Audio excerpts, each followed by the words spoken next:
جی وعلیکم السلام ورحمۃ اللہ وبرکاتہ۔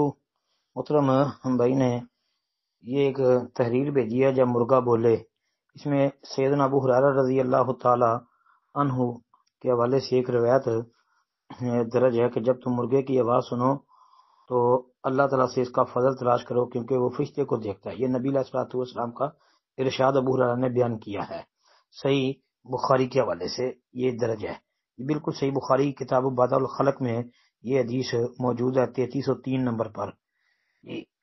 اس کے علاوہ صحیح مسلم میں 2729 نمبر پر کتاب الذکر والدعا میں بھی یہ آتی ہے، بالکل یہ موجود ہے۔ سنن نبی داود کے اندر 5102 نمبر پر بھی یہ روایت موجود ہے۔ اچھا جی، تو یہ تو صحیح روایت ہے۔ آگے جو نیچے دوسری روایت لکھی ہے کہ نبی علیہ السلام نے فرمایا مرغے کو گالی مت دو کیونکہ یہ آپ کو نماز کے لیے یوقظو مطلب بیدار کرتا ہے۔ یوقظ کا مطلب بیدار ہے نا، بیدار کرنا جی۔ آگے رواہ ابو داود وصححہ الالبانی رحمہ اللہ لکھا ہے جی، بالکل یہ بات بھی صحیح ہے۔ یہ سنن نبی داود کی 5101 نمبر حدیث ہے، اور زید بن خالد رضی اللہ تعالی عنہ حدیث کے راوی ہیں۔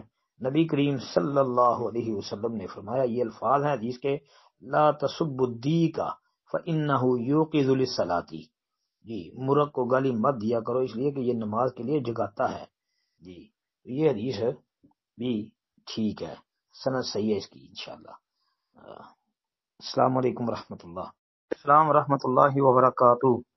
محترم بھائی نے لکھا جی کہ سوال، اگر کوئی آدمی جمعے کی نماز کی جماعت میں دوسری رکعت میں رکوع کے بعد آ کر شامل ہوتا ہے تو کیا وہ امام کے ساتھ سلام پھیرنے کے بعد 2 رکعت جمعے کی پڑھے گا یا پھر 4 رکعت ظہر کی نماز؟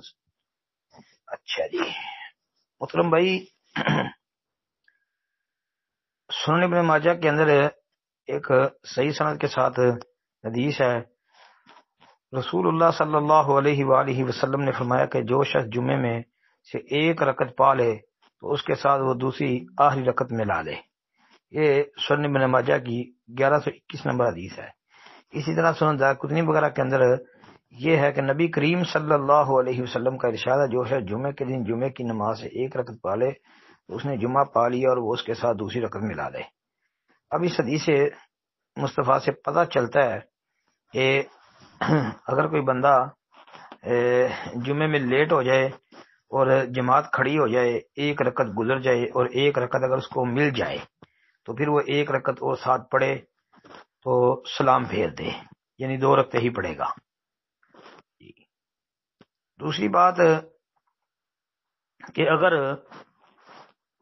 ایک آدمی کو دونوں رکعتیں ہی نہیں ملی، جس طرح کے سوال سے بھی یہی ظاہر ہے کہ وہ دوسری رکعت کے اندر جو ہے وہ رکوع کے بعد آ کر شامل ہوا ہے کوئی آدمی، تو جو رکوع کے بعد دوسری رکعت میں ملا ہے، رکوع بھی ہو چکا ہے، تو بھائی اس کی تو وہ دوسری رکعت بھی گزر گئی نا۔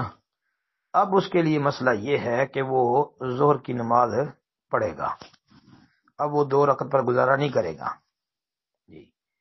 یہ 2 رکعتیں صرف ان لوگوں کے لیے کہ جو بندہ جمعے کا خطبہ امام کے ساتھ حاصل کر لے یا کم از کم جمعے کی نماز کی 1 رکعت اس کو مل جائے جی، کیونکہ اس حدیث مصطفیٰ کے راوی سیدنا عبداللہ بن عمر رضی اللہ تعالی عنہما وہ بیان کرتے ہیں کہ جس نے جمعے کی 1 رکعت پائی اس نے جمعہ پا لیا، اور یہ کہ وہ جو 1 رکعت رہ گئی ہے نا اس کو وہ پڑھ لے گا۔ سنن کبریٰ بہقی وغیرہ کے اندر اس کا عبداللہ بن عمر رضی اللہ عنہ کا صحیح سند کے ساتھ یہ قول موجود ہے جی۔ اور ائمہ محدثین میں سے امام زہری رحمہ اللہ بہت بڑے امام تھے جی، تابعی بھی ہیں، ان کا بھی یہی موقف ہے، تو صحیح بات یہی ہے جی۔ السلام علیکم ورحمۃ اللہ وبرکاتہ۔